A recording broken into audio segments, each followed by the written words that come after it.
পৌষ মাঘ 2 মাস শীতকাল। এই শীতকালে রোগ প্রতিরোধ ক্ষমতা অনেকটা কমে যায়, আমাদের ইমিউন সিস্টেমটা অনেকটা দুর্বল হয়ে পড়ে। এই সময় আমাদের নানান রকম রোগ ব্যাধিতে আমাদেরকে আক্রান্ত করে। আমরা বয়স্করা একটু এটা টলারেট করতে পারলেও শিশুরা কিন্তু টলারেট করতে পারে না। আর শিশুদের এই সময় অ্যাজমা, নিউমোনিয়া, সিওপিডি, ডায়রিয়া এগুলো বেশি বেশি দেখা যায়।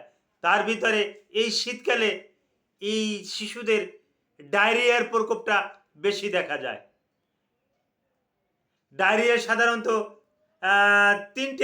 তিনটা জীবাণু দিয়ে হয়ে থাকে। এই ডায়রিয়া সাধারণত ব্যাকটেরিয়া,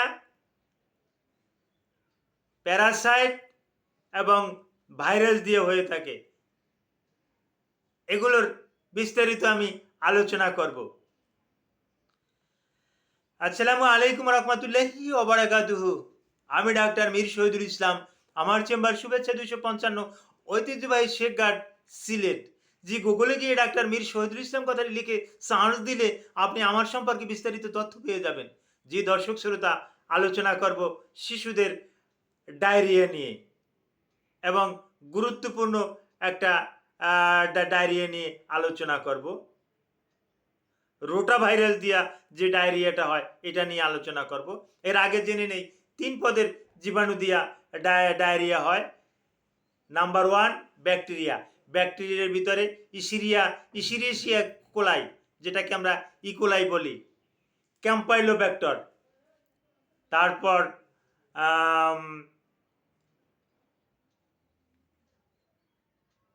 এ জাতীয় ব্যাকটেরিয়া দিয়ে ডায়রিয়া হয়ে থাকে।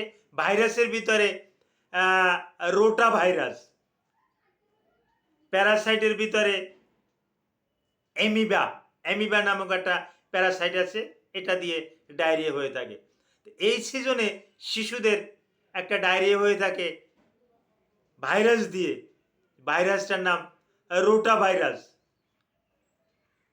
এই রোটা ভাইরাস দিয়া যে ডায়রিয়াটা হয় এইটার ব্যাপারে গুরুত্বপূর্ণ কিছু আলোচনা করব। এই ভাইরাসটা সাধারণত ওরোফিক্যাল রুটে কিন্তু ঢুকে থাকে, অর্থাৎ মুখ দিয়ে ঢুকে থাকে। এটা মূলত খাবারের যে পানি, এই পানির ভিতরে থেকে কিন্তু এটা ঢুকে থাকে। এটা ঢুকে শরীরে কি করে, এই রোটা ভাইরাসটা শরীরে ঢুকে কি করে একটু শুনুন। এটা শরীরে ঢুকে প্রথমতই কিন্তু ওর পায়খানা শুরু হবে না। প্রথমত শরীরে জ্বর থাকবে, শরীর ম্যাজম্যাজ করবে, ক্ষুধামন্দা থাকবে, বমি বমি ভাব হবে এবং বমি হবে। এরপরে পাতলা পায়খানা শুরু হবে। এই পাতলা পায়খানাটায় পায়খানার সাথে পানির পরিমাণটা থাকবে বেশি। আমি আবার বলছি, পায়খানার সাথে পানির পরিমাণটা থাকবে খুব বেশি, মলের পরিমাণটা থাকবে কিন্তু কম। এবং এই মলের রংটা সবুজ সবুজ ভাব দেখা যাবে এবং এটা পানির উপরে ভাসতে থাকবে।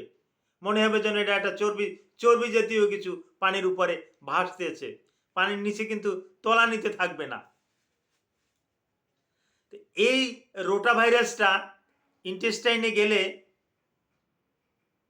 এ কিন্তু 3 থেকে 8 দিন 10 দিন এ থাকতে পারে।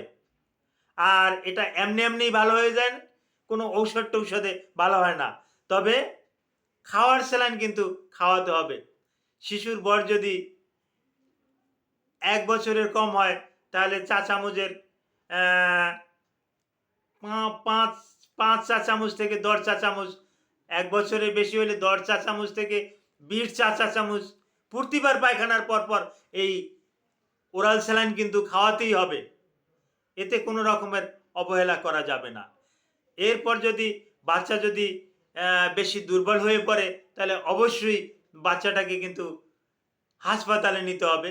হাসপাতালে নিলে কি হবে, ওকে আইভি ফ্লুইড দেবে, ডাইরেক্ট কলেরার স্যালাইন দিতে হবে। লক্ষ্য করা গেছে এই সময় বারবার পায়খানার পরিপ্রেক্ষিতে বাচ্চার শরীর থেকে লবণ এবং পানি এ দুটো জিনিস কিন্তু চলে যায়, ঘাটতি হয়, যার পরিপ্রেক্ষিতে রুগী কিন্তু সম্পূর্ণরূপে একটা ডিহাইড্রেশনে চলে যায়। আর এই ডিহাইড্রেশনটা পূরণের জন্য ওরসেলাইনের বিকল্প নাই। একটা সময় কিন্তু এর কোনো ভ্যাকসিন ট্যাকসিনও ছিল না। এখন অতি অত্যাধুনিক যুগে রোটা ভ্যাকসিন নামে একটা ভ্যাকসিন পাওয়া যায়। এই ভ্যাকসিনটা যদি ৬ সপ্তাহ পর শিশুদেরকে যদি ২ ডোজে যদি খাইয়ে দেওয়া হয়, তাহলে যে ডায়রিয়া আর হবে না এমন কথা বলা যাচ্ছে না, কিন্তু হলেও ও রোগ প্রতিরোধ ক্ষমতা বাড়বে এবং এই রোটা ভাইরাসের সাথে যুদ্ধ করে কিন্তু ভালো ভালো থাকবে। তবে এই সময় বাচ্চাদেরকে অ্যান্টিবায়োটিক দেওয়া একেবারে অনুচিত। অ্যান্টিবায়োটিক খাওয়া মানে বাচ্চার বিপদটা আরও ডেকে আনা। অনেক জায়গাতে দেখা গেছে যে এই সময় বাচ্চা ডায়রিয়া হলেই অ্যান্টিবায়োটিক দিয়ে দেয়।